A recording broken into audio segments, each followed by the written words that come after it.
உடலை ஒப்புக் கொடுப்பேன். Praise the lord. Nebuchadnezzar Shadrach, Meshach, Abednego ஆகியோரின் கடவுள் புகழப்படுவாராக.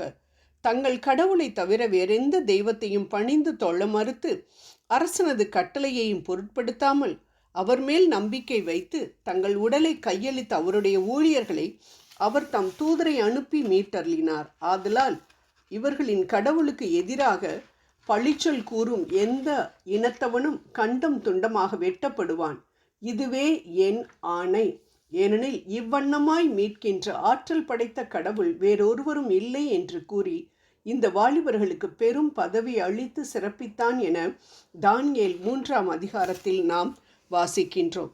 ஆம், இந்த 3 வாலிபர்களும் தங்கள் உடலுக்கு வரக்கூடிய மரணம் குறித்து சிறிதளவும் கவலைப்படவில்லை. அதனால்தான் அவர்களால் எளிதில் ஒரு அற்புதத்தை காண முடிந்தது. அன்பானவர்களே, இன்று இருந்து நாளை அழிந்து போகக்கூடிய உடலுக்கு முக்கியத்துவம் கொடுக்கும் நாம் ஏன் அழியாத ஆன்மாவிற்கு முக்கியத்துவம் கொடுக்க மறுக்கின்றோம்? இந்த வாலிபர்கள் அழியாத ஆன்மாவிற்கு முக்கியத்துவம் கொடுத்து பெரிய நாட்டையே வசப்படுத்தினதை நாம் பார்க்கின்றோம்.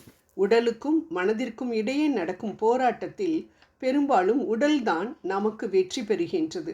மற்றவர்களை மன்னிக்க சொல்கிறது மனம். ஆனால் அவர்களை நேருக்கு நேர் பார்க்கும் பொழுது உடல் வேறு பக்கம் திரும்பி செல்கிறது. காலையில் எழுந்து ஜெபிக்க வேண்டும் என்று மனம் சொல்கிறது. ஆனால் நம் உடலோ சோர்வையும் சோம்பலையும் காரணம் காட்டி ஒத்துழைக்க மறுக்கின்றது. எவன் தன் உடலை ஒருத்து வாழ்கின்றானோ அவன் எளிதில் தன் மனதையும் கட்டுக்குள் வைத்து வாழ முடியும் என விவிலியம் தெளிவாக கூறுகின்றது.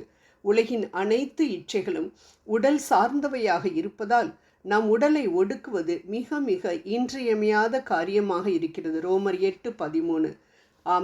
அன்பானவர்களே, நாமும் உபவாசம் இருந்து நம் உடலை ஒடுக்க வேண்டும் என்று மத்தேயு 17:21 அன்பு நாதர் இயேசு இந்த வகை பிசாசு இறைவேண்டலினாலும் நோன்பினாலும் அன்றி வேறு எந்த வகையினாலும் புறப்பட்டு போகாது என்று ஒரு பிசாசு பிடித்த மகனை குறித்து சொல்லி உபவாசத்தின் மேன்மையை, ஜெபத்தின் மேன்மையை நமக்கு எடுத்துரைக்கின்றார்.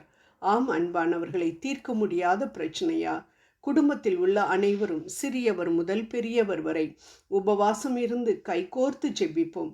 அழித்தே ஆக வேண்டும் என்றிருந்த நம் தேவனின் மனதை நினிவே நாட்டு மக்களின் உபவாச ஜெபம் மாற்றியது போல யோனா 3:10 நம் உபவாச ஜெபத்தை பார்த்து நம் தேவன் நம் பிரச்சனைகளை மாற்றி போட வல்லவராய் இருக்கிறார் என்பதை நாம் ஒருபோதும் மறக்கக்கூடாது. ஆம், ஜெபத்தோடு கூடிய உபவாச நாளை முன்குறிப்போம். அனைத்து வேலைகளையும் விட்டுவிட்டு குடும்பமாக ஆண்டவரின் பாதத்தில் அமர்வோம். ஆண்டவரை துதித்து பாடி நம் பாவங்களை அறிக்கை செய்து மனம் வருந்தி அவர் நமக்கு செய்த அனைத்து நன்மைகளுக்கும் நன்றி கூறி ஆண்டவரிடம் பிறர் மற்றும் நம் தேவைகளை தெரியப்படுத்துவோம். நிச்சயம் நிச்சயம் நம் ஆண்டவர் உபவாச ஜெபத்திற்கு பதில் கொடுப்பார். மேலும் நாங்கள் இடைவிடாமல் ஆராதிக்கின்ற எங்களின் தேவன் எங்களை காப்பாற்ற வல்லவராய் இருக்கிறார் என்று இந்த வாலிபர்கள் வீர முழக்கமிட்டதை நாம் தானியேல் 3:17 வாசிக்கின்றோம். அதாவது துன்ப வேளையில் மட்டும் அல்ல, எப்பொழுதும் நாங்கள் இடைவிடாமல் ஆண்டவரை ஆராதித்து கொண்டிருக்கிறோம் என்று சொன்ன அந்த வாலிபர்கள் துன்ப நேரத்தில் தாங்கள் வேண்டாமலே ஆண்டவரிடமிருந்து அற்புதத்தை பெற்றார்கள். நம்மை நாம் ஆராய்ந்து பார்த்தோம் என்றால் இது அணு அளவு கூட நம்மில் அநேகரிடம் காணப்படுவதில்லை.